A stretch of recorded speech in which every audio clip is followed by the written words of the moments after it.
So, episode 2 of Loose Lips with Liku. I just want to say massive thank you to everyone who stopped me in the street, everyone who's texted me saying that episode 1 with Danny they've loved it.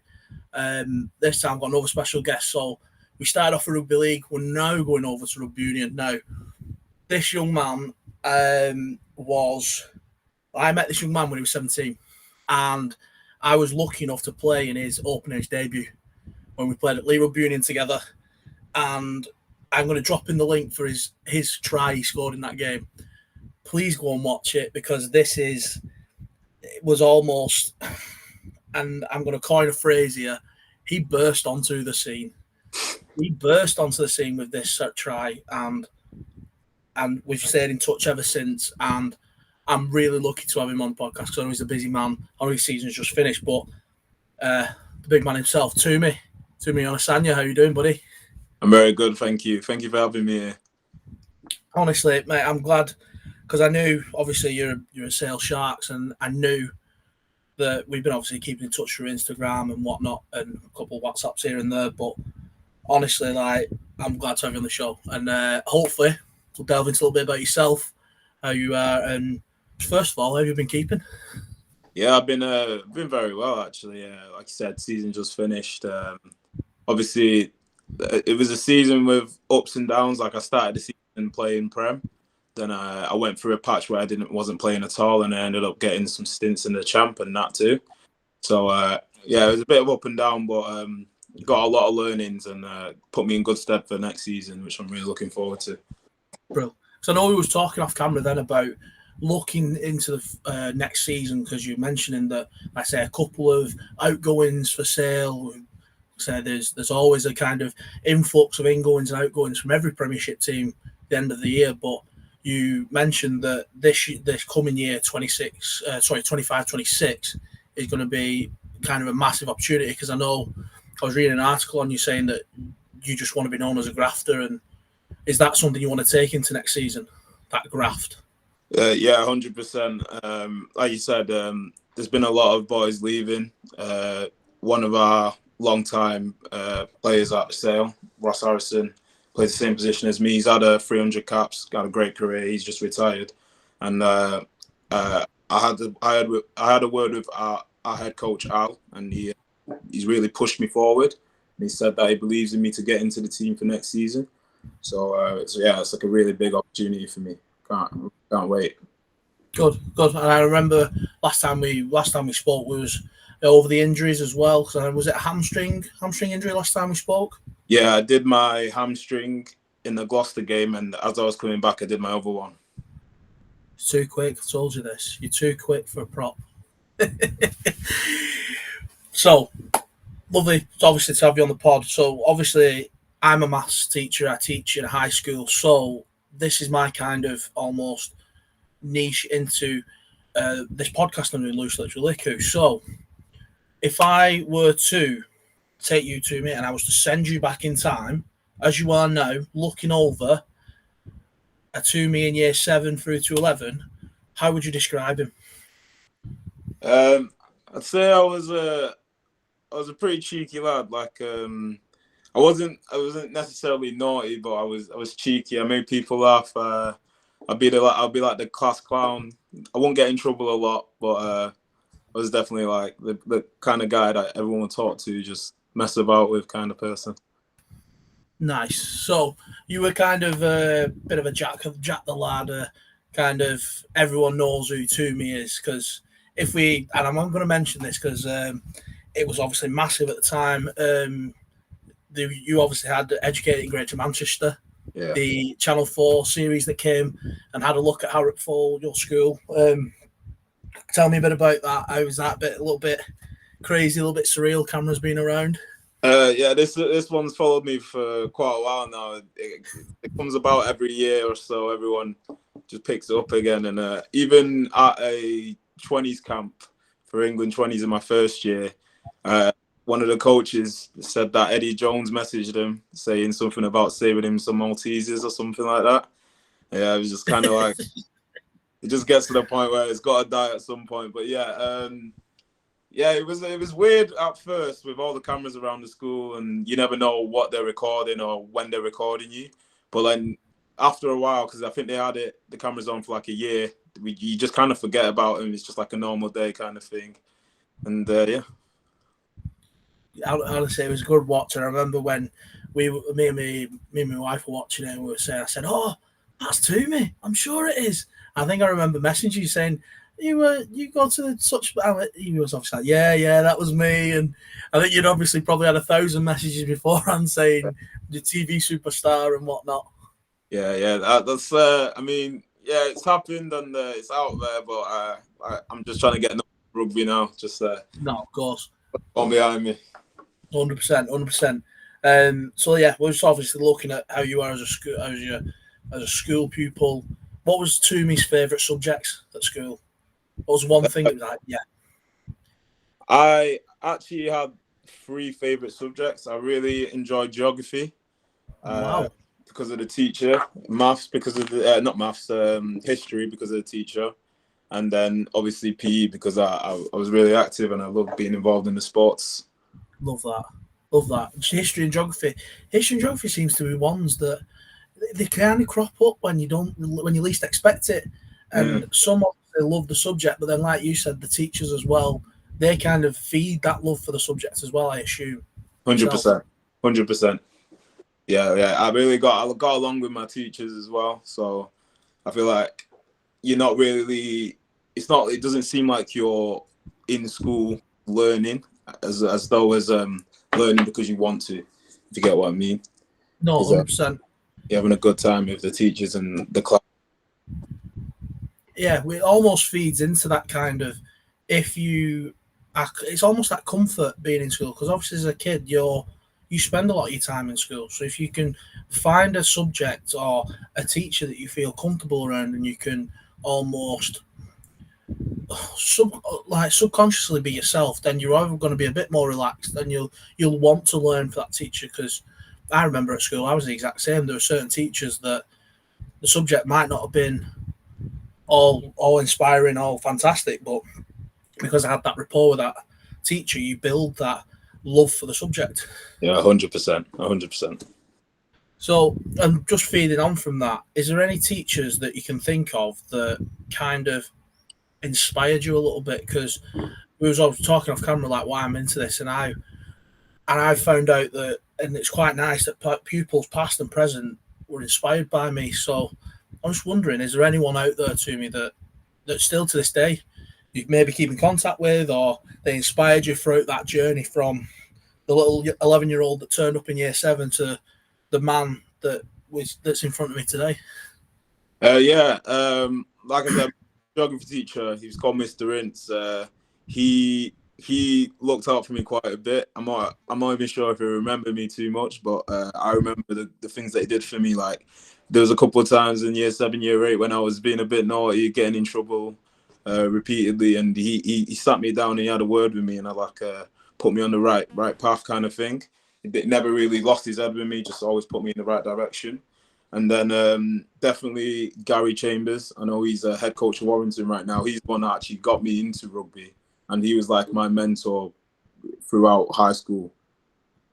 I love that because Gary obviously comes up a lot on the TV show we spoke about earlier, but you can see that kind of, from what I can, and this is obviously an outsider looking in, and we could probably speak to a lot of the Warrington boys that have come through as well. He's a kind of what seems like a tough love dad, almost. 100%, yeah. Everyone just knowing him as that hard bastard in school, so he just like whatever he says goes kind of thing. And but he was always quite fair with his decisions as well. So that's what you respected about him. Yeah, 100%. He wouldn't kind of do one thing for one for, it was like, this is the line, and if you stick to that line, we'll get on just fine. If you cross that line, we're going to have some serious, quite difficult conversations. Yeah, exactly that. Well, man. Hopefully, I'm going to try and get him on the podcast soon, so I can ask him about you and get another insight from the teacher's point of view. But no, brilliant, love that to me. So, moving on now from the boring stuff, the school stuff. Let's talk about rugby. Now, you just said then that Gary got you into rugby at high school, was it? And I believe reading back through, doing a little bit of background and whatnot, that was it Warrington at 12, was it? No. It was. I'll have to give you just the story. So I think it was year 7. We a couple of the boys were meant to do this multi-sport after-school club, and we just rocked up on the wrong day. No one knew the day, so we just rocked up, and it wasn't on, obviously. And Gary was like, "Well, your boys are here, so you might as well just join the rugby." Join rugby with the year 11s, and we were all a bit hesitant because like none of us really play rugby. Like you grow up in England, you're playing football. Yeah. I never really heard of rugby before high school, so I was just like, wow, why not give it a try? And I really enjoyed it. And he saw something in me, and he sat me down and he was like, look, you should go for a club, because I know at that time I was just about quit playing football, so I wasn't really in sport too much. He was like, yeah, why don't you just go for a club? And I went to Salford Roosters. Nice. Did a couple seasons there. I think about 14 or 15, I went for my Warrington Academy trials. And then I got on the year after. I didn't get on the first year. But on the year after, I moved to Folly Lane as well in the meantime. And then I also played a bit at Salford Reds before going to Warrington, and had a few games there. Really enjoyed it, and then got picked up by Warrington from there. Had an undefeated season with him. It was really nice. That's class. Yeah. Undefeated for the year. Love it. Am I right in? I can't remember if it was yourself or someone. Did you play alongside a might be a common friend of ours, Joe Coey Love? Oh yeah, I did. Yeah. Yes, I remember, because I remember when I signed at Crossfields, Coey said that, oh, you know Big Tumy, don't you? I went, yeah. He's I'm sure, and I couldn't remember when I was just thinking back then, but yeah, I remember Joe always mentioned you, and like said you were obviously this kind of man child that was just ripping up defences and whatnot. So I thought it was him. Yeah, Coey. There was a few good players in that squad. I'm pretty sure a couple of them are still playing in the Super League right now. But yeah, Coey Love, one of them.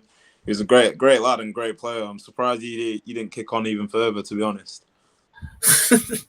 that's a conversation for another day. And I know Joe won't mind me saying that. But yeah, and then I remember again, I was just reading this article, and apparently was it a one session at Leigh RUFC Club, and then your love just kind of switched from one code to the other. Yeah, it was basically that. It was like after that undefeated season, I went to college, and I wasn't going to the Warrington College, so the travel was a bit too far for me. So I was just thinking of packing it in altogether.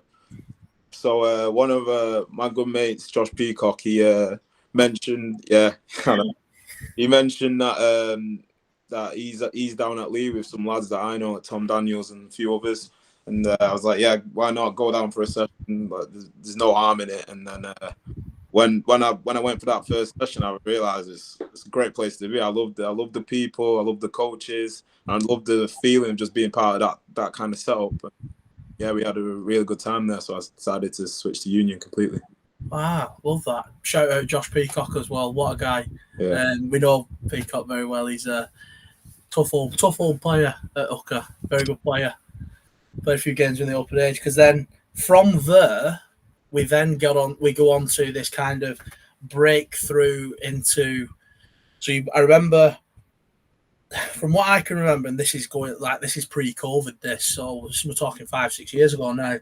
So I remember I think you were on the kind of verges of Sale Sharks. They were looking at you and whatnot, and then you then played in your first open age game at against Glossop, sorry.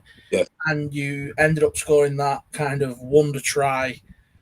Just let's go back to that, if you can obviously remember that far back. It's pretty, because COVID put another 10 years on most of us, and all me included. But go back to that kind of that Leigh RUFC Glossop, 17-year-old, by the way. So there's not many people that, especially in Rugby Union, that go in at 17 and play an open age at what the time was quite an half. It was a decent level we were at Leigh. So what can you remember from back then? Yeah, I remember obviously just being at Leigh, and we were me and Peacock were all in the year below, but we played a year up for the 18s. So we had a season there, and we all did really well. And I remember head coach, I think it was Graney. That's the one. Came up to me and he was like, "You're a good player, mate. You should really put you on the bench for the open age one time." And he talked to me a couple of weeks about it, and I was just like very hesitant. I was like, "Oh, I'm enjoying it at the 18s. Don't really want to push on too much right now." But he convinced me to come down for a game. And I remember when I got on, I was a bit nervous. Like you said, I was 17, coming up against grown men, and I was a prop, and I couldn't even play at prop. They had to put me in the back row because of. I think you were you at 6 or you were 8? Because I think I was at 6. Yeah, you was at 6. I was at 8, and then I think Andy Philbin, brother of Warrington Wolves, Joel Philbin, he was at 7 as well. So it was kind of possibly the biggest back row Leigh RUFC Union's ever had for about 10 years. Yeah, it was mental. And I was just thinking, Jesus, I'm gonna have to do some mad runs there and all that. And I remember just being really nervous for it. But when I was on the pitch with all the lads, saw you do a couple big carries, few big hits. I was like, yeah, if I ever need a helping hand, I know there's boys around me to help. So settled into the game, and I remember just before I scored that try. It was like second half, and I kind of recalled them being a bit slow to set up, and I just thought, let me just take the opportunity, just try to put a bit of footwork on and use a bit of my speed, and it kind of paid off for me. Oh no, 100% paid off. And I remember at the time our first choice goal kicker Rob Drake went off. Yeah, you were. And I was kicking the goals, and I remember coming over to you. Everyone's like cheering you. Like, see it on the video, everyone's like, "Yes, go on Tumy." And I walk over and I went, I'll not say repeat what I said, but I said something along the lines of, "Thank God you've scored close to the post, so I can keep this goal makers make it a bit easier." But honestly, it was, and like I said, I remember Graney speaking to me about it, saying you and Peacock were going to be bedded in, and I remember the kind of everyone spoke about yourself more because obviously you had that Sale Sharks link. And then I think the only thing I said to you before the game, I didn't want to come just say, just go and enjoy it.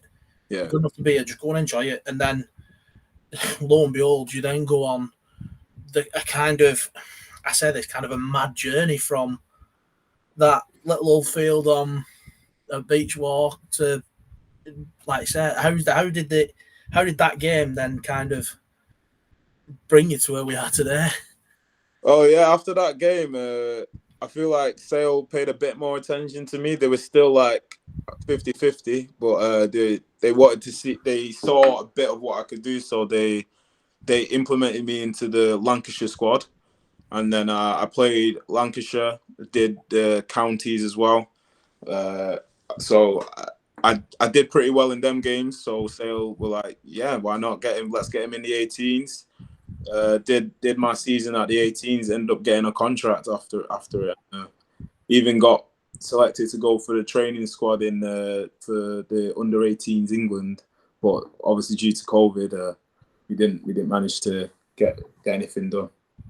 Mad. And then from there, obviously COVID then happens, and then you then kick on, and you were playing England under 20s because obviously I'm a massive rugby nut, whether it's rugby league, rugby union, and obviously seeing like a friend of mine going on and play for England under 20s, I keep an eye on it, and it's like, oh my God, Tumy was sidestepping open age men for fun. Now he's going playing England under 20s. Was it a World Cup, I think, and a Six Nations? I didn't do the Six Nations. I missed out on it because I stupidly didn't go to the trials for some reason. I can't really remember why. I remember there being a reason, but I didn't go to the trials, so I didn't get picked. But later on in the year, the head coach of the England at the time, he messaged me saying, "Look, there's another opportunity for you to play, and we want you to come down to the trial games against Scotland." And I went. I did pretty well in the game and ended up on the tour to Italy. Yeah. And then, lo and behold, you then get your caps for England, and then it then kind of almost that snowball effect then snowballs into open age, Sale Sharks, Premiership Cup, Premiership league games. how did all that kind of come around, and how were you feeling? Because obviously, from a lad that you said earlier was more of a football lad growing up in kind of Salford, and to becoming a kind of wanting to become a household name in rugby union, like how did that transpire into the open age side of things at Sale? Well, after my year at where I did the 20s, I had kind of a semi-quiet year. I played a lot in Nat 1. I played for Sale FC on loan there. Got a lot of learnings, a lot of experience. Men's rugby in the scrum, building towards the next season. And then I think it was my 4th season last season. There was a few injuries that left me a bit of space. And with the likes of our young players at Sale, like you got your Tom Roebucks, your Joe Carpenters, Rafi, Gus, Bevan, Asher. Sale were really pushing for the boys to get onto the field and show what you can do at that level. So I remember Asher started a couple of games before me. He got his debut and he kicked on into the squad. And then there was a couple of games where I was on the bench and didn't get on, and I was gutted. And then finally got my opportunity against Northampton. That came on for, I think it was 5 minutes. It wasn't very long, but it was a lot to me. Obviously, making your debut is special, and it was massive for me. And then I think the week after we went to South Africa, I was on the bench again, but the loose head that was starting ahead of me, he went down in the first 2 minutes. You can imagine how I was feeling at that point. I was not expecting it, and to play against the Stormers for 70 odd minutes, it was mental. But I think I did pretty well for considering all things. And the next week after that, we played La Rochelle, and that was probably the best game I've ever played for Sale. I started my first ever start, and special. Because I remember, I may or may not have texted you, because I remember seeing that you were starting against La Rochelle, and I remember you kind of breaking through, being on the bench, and I remember you I think I put that game on TV because I was like, right, Tumy, so I'm going to have a watch it. And do you know what? Yeah, you were obviously awesome that game, and like, but how did that? Because obviously all the kind of ups and downs with obviously being on the bench, not coming on, and that kind of drive to keep going forward, and that drive to kind of, right, I'm not giving up here, right, this is what I want, this is what I'm going to do, I'm going to show Alex Anderson that I am this guy, I am the guy to be, I am the future of this front row, this team, this club. Like, how did you get through that period? Because I bet there'd have been some times you like almost not kind of second doubting yourself, almost, I assume. Yeah, 100%. I specifically remember a time, it was the Christmas game against Saracens. We won. We played very, very well. We won just narrowly, and I didn't get on. I remember I was so devastated about it. But people, like I said, there's a lot of young boys at Sale, so there's always people I could talk to. And I had a conversation with Asher about it, because he played that game and he played really well. I think he got man of the match that game. He talked to me about it. He was like, "Look, this is part of the game. Like, until you break in fully, you can expect this. Like, you just got to keep on pushing yourself. Like, use it as motivation." Kind of thing. And I also have a good support system around me. Like, my coaches, I can still speak to them. Like, I was devastated, obviously, but I can still speak to them on what I need to do to get onto the pitch. And then obviously my family and my friends, everyone there is around me. So if like I ever needed that that little kick of motivation or a little talk about getting myself up for it, and I've always got people around me to help me do that. 100%. And it's nice to know that you, obviously, as a professional sportsman, you've got that support network around you. No matter where it is, there's always someone to turn to. There's always someone to speak to. No matter what time of day it is, no matter who they are, no matter how long you may or may not have spoken to them, you can always turn to them, and they'll always be there for you, which is obviously for you is what you need as a sportsman. So then, looking now, obviously 2024-2025 is finished. Obviously, Sale just obviously one step away from the big dance at Twickenham. Mm-hmm. Kind of, was obviously everyone's goal, especially those top teams, is to get to that big dance and be like what Bath are now. Obviously, time of recording, Bath have just gone and won the Premiership. So, is that the goal for next year? Obviously, you want to. Is that what almost a team goal? What are your personal goals for next year as well? Like, so we were talking a bit off camera about it. Yeah, obviously team goal. I mean, we in the last 5 years, I think we've got to the semi-finals 4 times. We've only managed to get to the finals once. So we know we're capable of doing it. We just need to get over that last hurdle, obviously. But I think it's very doable. We get better every single year. And I truly believe in the next year or two, we will come away with silverware. But me personally, it's just breaking into that team and making sure that my name is always on the team sheet, whether I'm starting or on the bench, out kind of thing. Brilliant, love that. And then, obviously, it's not just club personal goals. I want to obviously look further. Is England the goal? Is obviously what's coming up in the next starts obviously on Friday, the British and Irish Lions. Is that a goal for Tumy right now, or are you taking everything step by step in terms of right work, graft, break into sales first team, and then we'll reassess, right, work, graft, get into England's team, work, graft, maybe 8, 12 years time, I don't know, maybe getting into that Lions setup. I don't know, what do you think? I think you hit the nail on the head. Like, I feel like if you take it a step at a time, everything else will fall in line. So, like, if you're pushing for the first team, you get the first team. Then you push for something else, and then you get that. And then you push for something else, and you get that. Like, everyone wants to play England, everyone wants to play Lions, but you got to do the hard graft first. So that's what I'm aiming to do: is try and get that hard graft done, get myself into the first team first of all, and then push on to do the rest. No, I love that, and I think you've obviously with seeing your kind of where you were as that 17-year-old playing on a muddy field in Leeds to where you are now, us talking, you can see the graft, the hard work, and kind of. Would you say that is? I'm going to word this.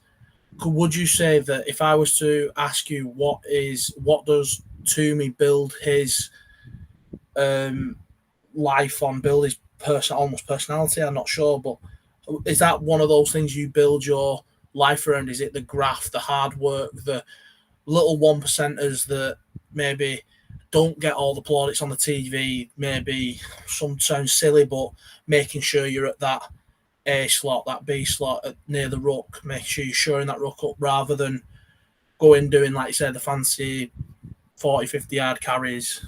Yeah, I feel like one of our coaches, our defense coach now, Byron McGuigan, he says this a lot to me, and I feel like it really resonates with me. He says, my story is very unique and it's very special. So if I want to keep on going, I need to look back on my story to push me forward. So see where I started and look at where I can go, kind of thing. I grew up in Salford, not the richest of areas as well. Like you said, I didn't go to a private school or anything, played at Leigh, worked hard, got myself an opportunity at Sale. So, yeah, just like you said, them 1%ers every time, just looking to be the best I can be every single day, and hopefully it'll get me there. No, love that. And that's obviously something that will build into your kind of short, medium, long-term goals. And like, I want to ask one little question just before we do our little quick fire round. So if I say, right, in 20 years time, we look back on this podcast over a quick pint of Guinness or whatever, or a nice little shot of whiskey, and we say, right, what's Tumy's career going to look like? How would you define success in your career? Because obviously, like you say, you've had that very, very unique story that not many, if any, rugby union player has been through. What is Tumy's career success going to look like to you? What I would say that would make my career a success is winning a final and actually being on the pitch to win. Well, that's one, and two is to make my senior cap for England. If I can achieve either both of them, I feel like my career would be perfect. And like I said, we know that to get to that, it's not going to be one linear diagonal line. You're going to be obviously up and down. But just speaking to you now, like I've known you for, like I say, 5-6 years now, and I know that if there's anybody that understands that journey from there to success is not a straight line, it's you, because of obviously what you've been through. But no, I love that, and I love the kind of, you can feel the drive, you can feel the kind of passion to get to those goals from yourself, Tumy. So, and thank you for that. Thank you for sharing those. Thank you very much. Now, quick fire round. So we're gonna have a little bit of a mix up now. So I've got 10 questions for you. All right. Okay. It can be one word, short sentence answers. There'll be some we'll have some nice questions in there, but we'll have some kind of daft ones as well, because I love asking me daft questions. All right. Okay. First one, favorite meal. Favorite meal. I feel like because I'm from Nigeria originally, grew up eating a lot of Nigerian dishes, so probably jollof rice. Oh, jollof rice, love that. Any meat with that as well? Yeah, assorted meat. So just like beef. Well, if you want a full thing, it'll be jollof rice with beef, chicken, and then like plantain as well. Oof, you're going all out. Love it. This is question number 2, hero. Right. And this is all walk of life, by the way. This is not rugby. This is not kind of, it could be rugby, it could be linked to it. It's any walk of life. Who is Tumy's hero?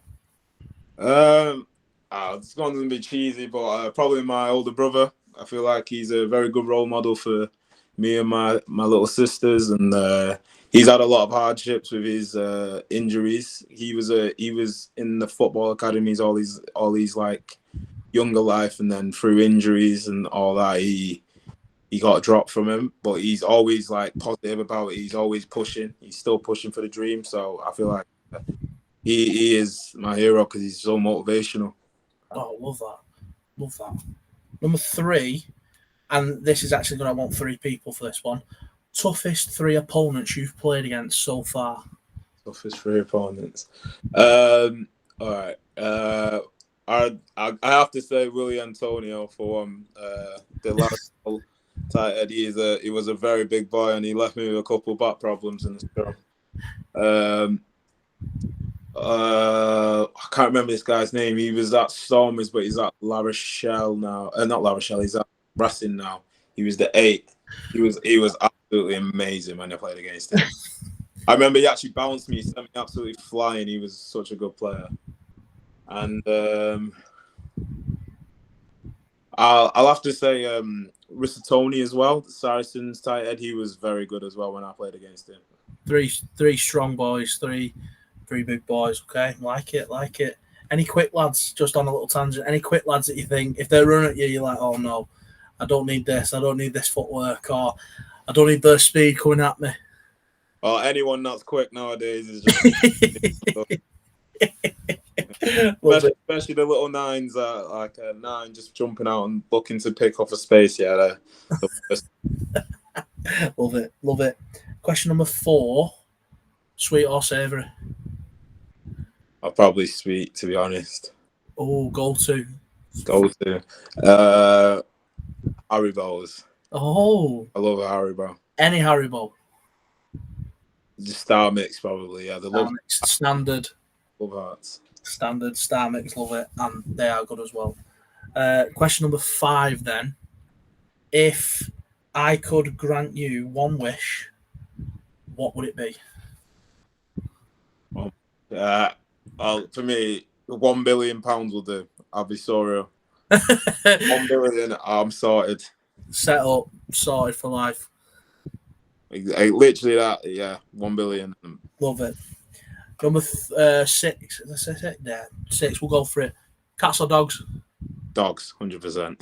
See, following the right path here. Dogs are miles better. Sorry, cat lovers, but I actually don't mind cats, to be fair. When I was living at my mum's, my next door neighbour had a cat, and when I'd forget my key, I'd obviously be stuck outside, and the cat would just keep me company. So I'm not against cats. I think dogs are 100% better. Dogs are 100% better. I agree on that one. Okay, then. Next question. And this, I need to remember this. I need to make sure I word this right. Yeah. 100 duck-sized Tumys or 1 Tumy-sized duck. Who would you prefer to fight? Oh, I feel like 100's a lot. I'm gonna say one duck size me. Okay, like it. Question. So the next one. This is one I think it'd be quite apt for yourself because you've played in so many different. The best stadium you've played in, or what's the best atmosphere within the stadium you've played in? Oh, I remember Northampton. Oh wow, we played them on a Friday night. They had the light show. It was immense. The crowd was loud. You couldn't hear a thing. I thought it was probably one of the best atmospheres I've been a part of, to be honest. Oh, brilliant! It always looks good at Franklin's Gardens. Always looks kind of, especially night games. It always looks kind of, they're on, and I think it's almost like they kind of gather for Northampton. They back Northampton, like obviously all clubs do, but it always looks quite, like you say, intense. Yeah, but honestly, I remember being in the tunnel, clapping the players out, and they'd start the light show, and I was like, "Wow, this is amazing!" Like everyone's buying into it as well, so it was pretty cool. I love that. Right, next question: would you prefer? And this is not just your life; this is every part of life. Would you prefer to see in the future or look back in time? I'll probably see into the future. See into the future? Any particular reason? Just I feel like my past has got me here, and I'm happy with my life, so I don't want to really change anything too much there. But the future, I don't know what could happen, so it'd be good to know, I suppose. And see what's coming, and love that. Brilliant. Oh, nice. And then next question: 3 things you can't live without. Can't live without. All right, my phone.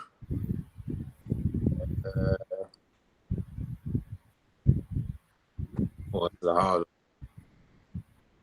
To be honest, I think I have my phone. I'm sorted. I can't really think of it. Songs and phones there, all good. Yeah, my phone. I literally got everything on my phone. So if I lose my phone, I'm basically nobody really.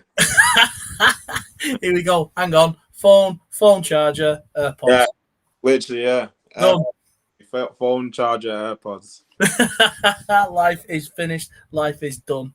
Last one from me before we say our goodbyes is the one piece of advice or the one kind of rule or statement you live by that makes Tumy who he is today. Piece of advice. I'd say, I don't really live by it per se, but I heard it the other week, and it's really stuck with me. It's you've got to do a lot of work in the dark to have a limited amount of time to shine. Oh wow, that is. I thought it was a really good. I thought it was a really good quote because you do a lot of graft and no one sees it, but you'll see that little bit of shine that you got. Wow. So you've got to do a lot of graft in the dark to get that limited time to shine. Limited time, yeah. Wow, that's a mad piece of advice, and I love that, and I love that we can finish on that nice bit of advice. So, thank you once again for Tumy. Thank you for coming on, and I remember, and as soon as I messaged you, you messaged back straight away. You said, "Yeah, of course I will, Luke. Of course I will."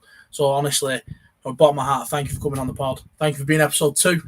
No, for me, I really appreciate you reaching out and letting me do this. Honestly, and like I said, and I've said this to you before. I'll keep saying it to you.